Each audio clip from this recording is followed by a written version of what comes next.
Okay, okay.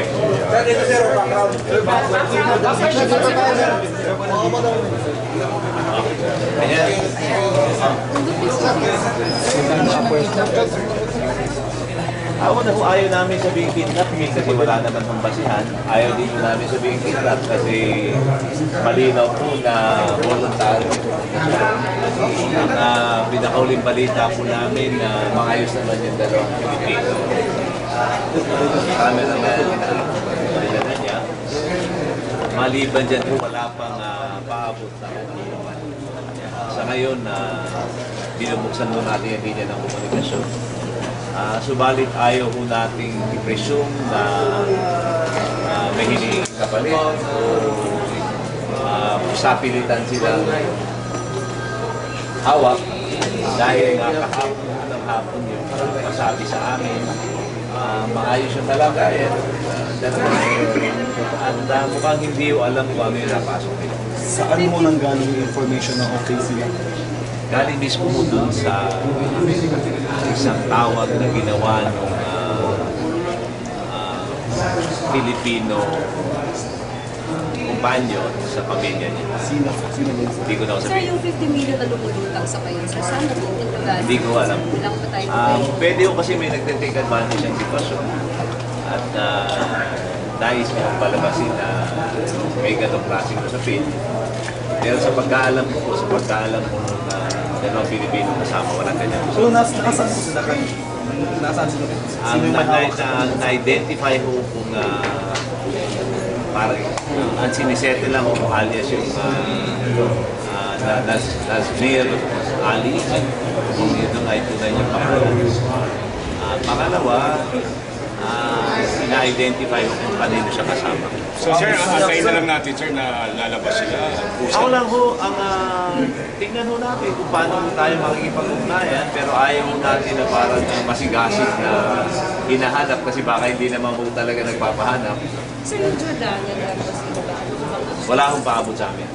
wala pa sila sinasabi na. At di sa akin, wala akong masabi. Nobody claim for responsibility ni Cap. Ako po kasi, nobody must claim any responsibility at this point in time because it's not clear whether he's there to do an interview, whether he's now being forcibly taken, whether he'll be allowed to live. Sir, kung iba yung documents like passports, Ang pag-aalam ko, yung dalawang kasama ay medyo malaki ho yung compensation na in-offer. At hindi rin mo alam ng dalawang kasama na pupunta sila sa isang lugar na sabi nga ako saya. The embassy already coordinated with the Philippine government. I really don't. Pero ano At my level. yung effort na ginagawa ng gobyerno? Tuloy ho yung communication. Maghihintay na lang ba tayo? Sabi ko nga ho una, hindi naman tama na parang may hinuhuli ka na kung may nire-recover ka na hindi ho natin alam kung talagang ganun nga yung arrangement.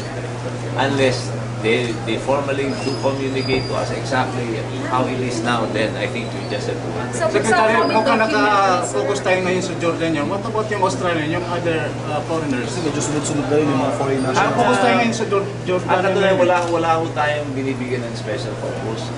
Ginagawa ho natin yung kailangan gawin para mag-take yung tamang informasyon. Para kung ano man yung action na gagawin natin, ang pinagbabasihan ng malinaw at matatag na informasyon. Sir, dala sa travel document, sir, lumalabas ba hanggang saan ba talaga dapat siya? Hindi ko nakita yung travel document. I presume that when he came in, he didn't go to the back door. Ano naman So, mo yung legal parang pagpasok? legitimate na journalist yun. At ang nais ko ako sana natin, mabigyan siya ng sufficient protection. Palagi ko, alam naman natin ang kasi kaso siya sa ulo hanggang gabi. Subalit mukhang dinisig niya pa yung kanyang host at umalis ho siya na hindi siya nagpaalam at umalis ho siya sa paraan na wala ko sa usapan. Ngayon, Do you have any appeal to make? Now, I think before you do any appeal, we just have to make sure exactly conditions at arrangements na ginawa. We're trying to figure out sino ho yung nag-connect sa kanilang dalawa. Because the Manila principal, apparently, may kausap siya na yun mo nag-arrange.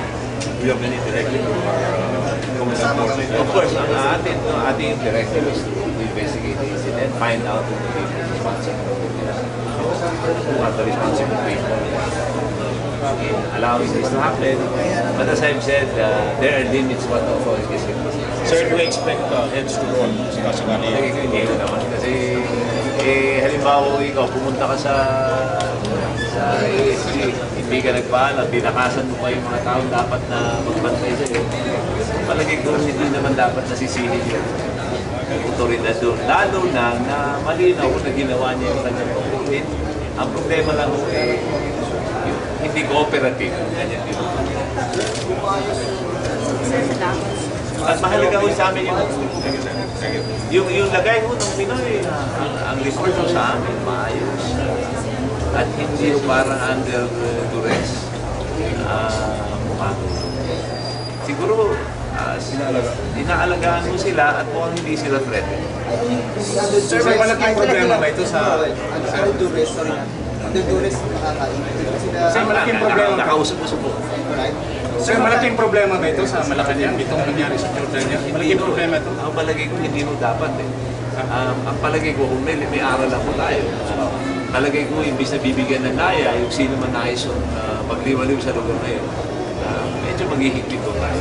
Sir, is it pa na magkakaroon ng policy or guidelines for journalists? We're looking at the possibility of making sure that they're secured all the time.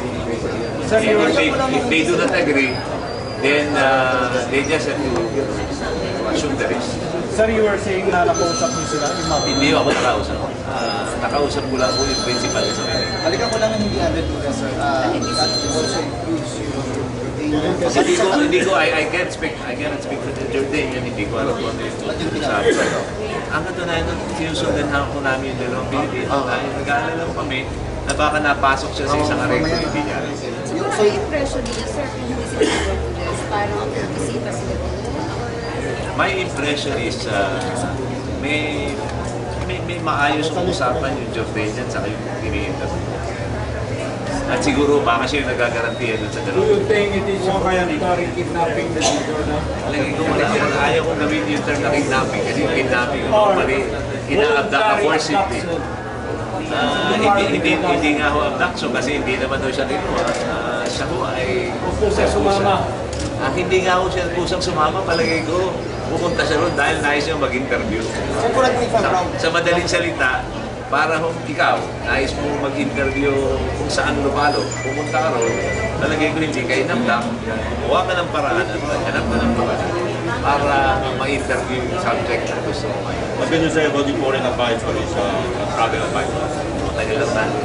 Sir, correct na yung impression ko mali. Ay, may couple ko. Sir, the instruction report